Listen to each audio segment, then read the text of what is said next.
సత్యం న్యూస్కి స్వాగతం. ప్రేక్షకులకు నమస్కారం. అందరికీ నమస్కారం. So this press meet is regarding the recent ఒక మాచర్ల టౌన్ పిఎస్ లిమిట్స్లో ఒక ఇన్సిడెంట్ చోటు చేసుకుంది. సో దానిపైన this particular press meet.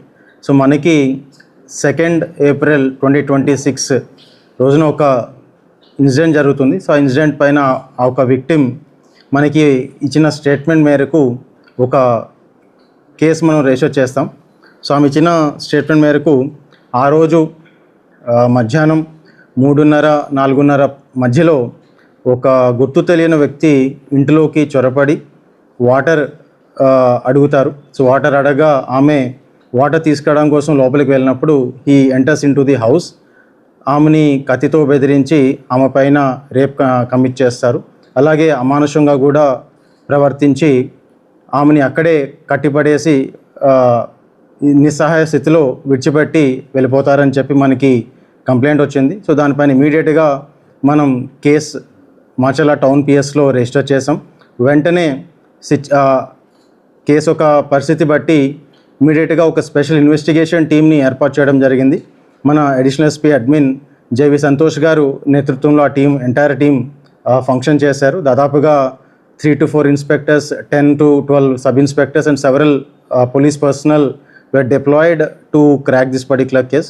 So ఈ కేసులో ఫర్దర్గా మనకి వచ్చిన మనకి ఇనీషియల్గా కొన్ని డిస్క్రిప్టివ్ ఫీచర్స్ చెప్పారు. ఎవరైతే ఆ గుర్తు తెలియని పర్సన్ ఉన్నారో ఆయన ఒక స్కల్ క్యాప్ వేసుకున్నారని చెప్పి, అలాగే ఒక మెరూన్ టీషర్ట్ వేసుకున్నారని చెప్పి, అలాగే ఒక పర్సన్ ఒక భావాలు కూడా చెప్పడం జరిగింది. సో దాని మేరకు మనకు అక్కడ చుట్టుపక్కల ఉన్న సీసీటీవీ కెమెరాస్, అలాగే టెక్నికల్ ఎవిడెన్స్ మొత్తం కూడా చాలా డీప్గా అనలైజ్ చేయడం జరిగింది. సో దీంట్లో చాలా ఎక్స్పర్ట్స్ని వాళ్ళని కూడా సంప్రదించి ఈ యొక్క కేసుని ఛేదించే విధంగా ముందుకు తీసుకొని వెళ్ళడం జరిగింది. సో మన దీంట్లో చాలామంది సస్పెక్ట్స్ కూడా మనకి వస్తూ ఉన్నారు. So each and every suspects కూడా చాలా సిస్టమేటిక్ మేనర్లో వాళ్ళని విచారించి వాళ్ళ ఒక రోల్ దీంట్లో ఉన్నదా లేదా అనేది మనం రూల్ అవుట్ చేసుకుంటా వన్ బై వన్ చాలా డీటెయిల్డ్గా డిఫరెంట్ టీమ్స్ డిప్లాయ్ చేసి ఇన్వెస్టిగేషన్ అనేది దీంట్లో కొనసాగించాం. సో దీంట్లో మనకి ఇదే కాకుండా కూడా అక్కడున్న సీసీటీవీ ఫుటేజ్ బట్టి, టెక్నికల్ ఎవిడెన్స్ బట్టి ఆపర్చునిటీ యాంగిల్లో కూడా దీన్ని ఇన్వెస్టిగేట్ చేయడం జరిగింది. అంటే ఆ అఫెన్స్ చేసే ఆస్కారం ఎవరెవరికి ఉండొచ్చు ఒక మనకున్న ఎవిడెన్స్ బట్టి. సో దాంట్లో కూడా కొంతమంది సస్పెక్ట్స్ మనకి వచ్చున్నారు. సో వాళ్ళని కూడా వన్ బై వన్ మనం రూల్ అవుట్ చేసుకుంటే ఒక పర్సన్ని స్ట్రాంగ్గా మనం సస్పెక్ట్ చేసి ఆ పర్సన్ని మనం డీటెయిల్డ్గా ఫర్దర్గా కూడా technical evidence and further CC cameras అన్నీ కూడా విచారిస్తే మనకి అక్యూజ్డ్ అనేవారు ఐడెంటిఫై అయ్యారు. సో అక్యూజ్ని మనం మొన్న ఈవినింగ్ ఆయన్ని పట్టుకోవడం జరిగింది. సో ఆయన విచారించగా వీళ్ళిద్దరికీ కూడా గతంలో పరిచయం అనేది ఉన్నది. ఇద్దరు కూడా ఈ సోషల్ మెసేజింగ్ యాప్ ద్వారాగా పరిచయం అయ్యి అక్కడి నుంచి లాస్ట్ మంత్ March 11th ఇద్దరు కూడా ఇన్స్టాగ్రామ్ అకౌంట్ ఒకళ్ళొకరు ఐడి షేర్ చేసుకొని అక్కడి నుంచి ఫ్రీక్వెంట్గా ఇద్దరి మధ్యన సంబంధం అంటే మాట్లాడుకోవడం ఇదంతా కూడా చేసుకుంటూ ఉన్నారు.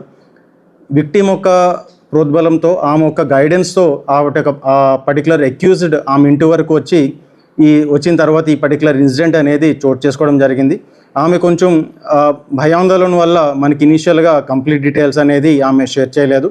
ఈ యొక్క పర్సన్ని మనం నిన్న అరెస్ట్ చేసి ఈరోజు రిమాండ్కి కూడా పంపించడం జరిగింది. సో ఈ యొక్క కేసులో మనకి అక్యూజ్ దగ్గర కొన్ని మొబైల్ ఫోన్స్, అలాగే విక్టిమ్ ఒక మొబైల్ ఫోన్ ఏదైతే మనకి పగిలిపోయినాదో ఇవన్నీ కూడా మనం రికవరీ చేసి వాటి ఒక డేటాని ఎక్స్ట్రాక్ట్ చేసి ఫర్దర్గా అనాలిసిస్ చేయడం కోసం FSLకి పంపించడం జరిగింది. అలాగే కొన్ని ఐటమ్స్ ఏవైతే మనకి సీన్లో దొరికాయో, అలాగే డాక్టర్ మెడికల్ ఒపీనియన్స్ ఇవన్నీ కూడా దీంట్లో కొంచెం రావాల్సి ఉంది. సో వీటన్నిటిని కూడా ఫర్దర్గా పరిగణలోకి తీసుకొని ఇన్వెస్టిగేషన్ ఇంకా ఫర్దర్గా దీనిపైన కొనసాగించే విధంగా ముందుకి వెళ్తాం. సో దీంట్లో ఎంటైర్ టీమ్ బాగా అలర్ట్గా పనిచేశారు. అడిషనల్ స్పీకర్ నేతృత్వంలో entire team has done extremely well and ఈ యొక్క ఎఫర్ట్స్ని అందరూ కూడా అప్రిషియేట్ చేశారు. So that is all from my end. So if any questions please feel free to ask. Thank you.